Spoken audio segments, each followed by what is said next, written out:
Hello my friends, and welcome back to my channel for another process video. Today I'm going to be working in my December daily from 2016. If you're just now joining me and going, did I hear that right? Well, you did. I have yet to complete a December daily project, and I'm so close to finishing this one that I am just trucking away trying to get these last remaining pages done before December 1st. That is my goal. So let's go ahead and get started. Today I'm going to be working on day 19, and just like day 18, this is going to be a filler page. And I want to give you guys some ideas for if you don't have any photos or a story to tell of what you can do in place for that day. When looking back, when I looked at day 19, realized I didn't have any photos. That told me it was probably during the week. A lot of hustle and bustle as a parent, right? Going to work, taking the kids to school, picking them up, you know that jazz. And so I didn't have any photos for the day, nor did I have a story to tell. So I thought, well, I already had printed a Christmas song for day 18. What can I print today? And I thought, well, I wonder if there's any Christmas printables. Hello, Desiree. We're in 2018 where you can find anything on the internet. So I don't know why I didn't think about this before, but it just took me several years.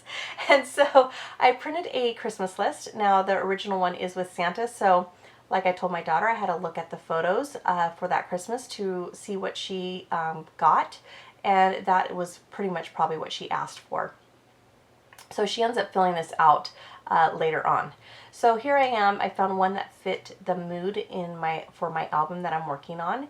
And when I think of Christmas list, I think of Santa's elves, and I think of Santa delivering the toys and the elves working in the workshop.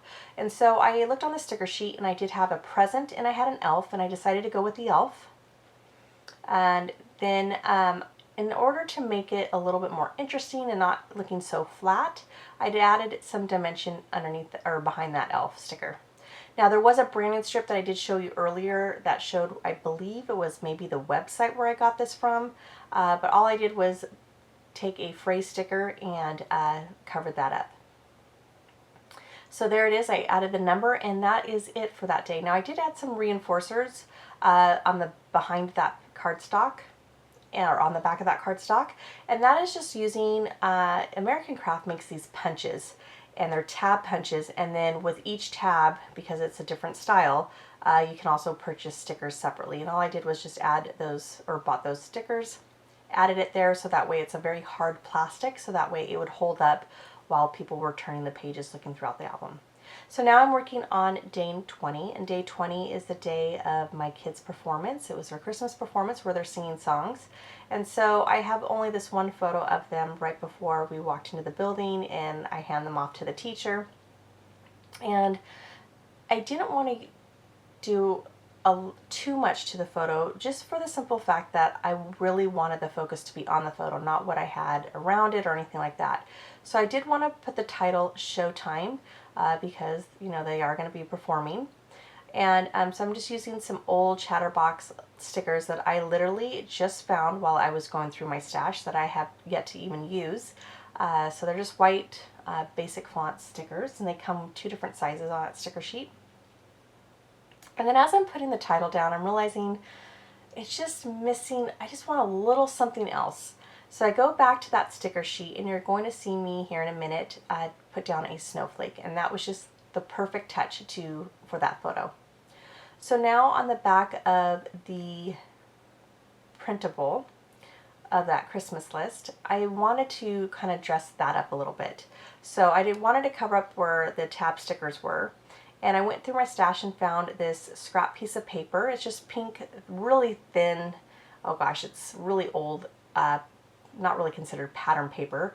But on the back of it, you know, you see the branding strip or the barcode. Just really thin paper, and I'm just using that to kind of dress it up so that way it's just not white cardstock. And then I'm going to start adding some elements to it. Now, as I was trying to figure out what I wanted to do, I realized this isn't really much of a interactive album, and that is one thing I love looking at, is when people have interactive albums. Now the only reason why I don't do it is a little bit more time consuming, and I've already been burned out on this project once that I don't want to do it again. So I have some tabs that you can, it's a little bit of interactive. It's just right behind the photo going throughout this album, but I actually wanted to have a pocket page, kind of create my own little pocket.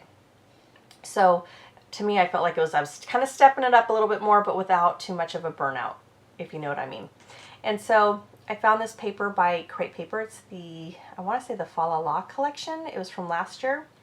And I'm going to use that paper, and so here I am just cutting down using some foam adhesive, so that way when I take my Tim Holtz die and create a tag with it, that the foam adhesive allows the tag to stay in place so I don't lose it where it doesn't shift around, nor does it fall through the bottom. So that's all I'm doing, and it's a really simple way to make a pocket page.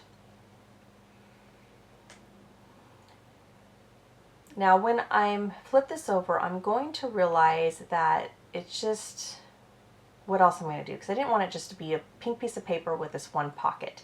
And as I flip it over, I'm going to go through my stickers, and this is when I get really proud of myself, so proud that I'm showing you guys that yes, once again, I'm using some Miss Grossman stickers. Now, these stickers are from 1998, and you know, I don't care how old it is. As long as I like it, then I am going to use it.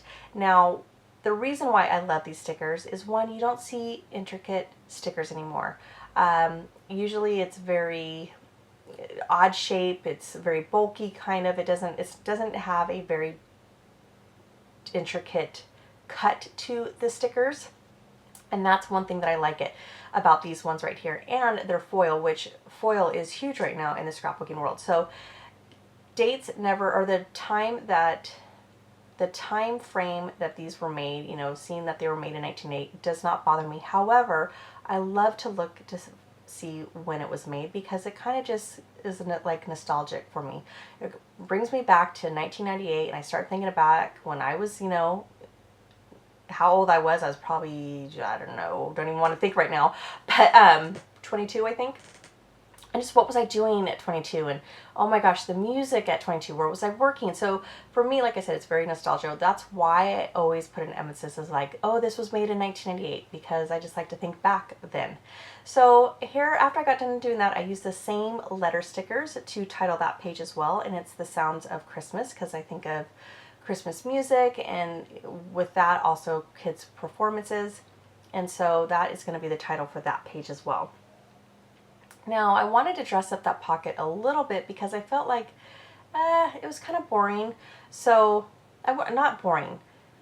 I just wanted to jazz it up a little bit to where it wasn't just all the fa la la. And so I flipped over the paper, and I really like the tone-on-tone Christmas trees. So I went through my stash and found a Lawn Fawn faux stitched scallop die, and it's a border die. So I'm going to do that. In fact, it's right there. And then just to give it a little bit more interest, I'm going to edge the edging with Hero Arts Soft Pink, and I really like the look of that. I realized there's some black ink from something that I probably was doing earlier on my fingers, so I wasn't sure if it was getting anywhere on my project, so I was kind of looking at that. All right, so I'm getting the pocket down, and then I think I'm going to add the number here in a minute, and the numbers I'm going to use are the American Craft candy cane. Oh no, I'm grabbing the ribbon. That's what I'm doing. Okay, so I have this container. Now this is not my idea. This is back from Creative Keepsakes Forum, and I don't know if you've been scrapbooking that long, but that was a forum that I used to hang out on all the time and chat with all the scrapbooking ladies. And this lady posted how she stored her ribbon, and I loved that. And of course I had to, you know, do the same thing. So I'm just kind of shopping my ribbon stash and trying to figure out which one I wanted to use. And I'm going to pick one here shortly. In fact, it's already on the table, and it's just white with some different colored squares, and that's the one I'm going to use. And then I'm going to go ahead and fold that down and use my tiny Tim Holtz attacher. I'm going to put a couple staples in that so that way it's secured. And then looking at it, I just felt like the tag just needed a little something else. It was just plain white. I just need a little oomph. So I'm going to go back to my Miss Grossman stickers, and I found some, again, silver foil ones, and I'm just going to put a border going across it, and I really like the look of that. It was just enough. It didn't need a whole lot. I didn't want it to be too much where it took anything away.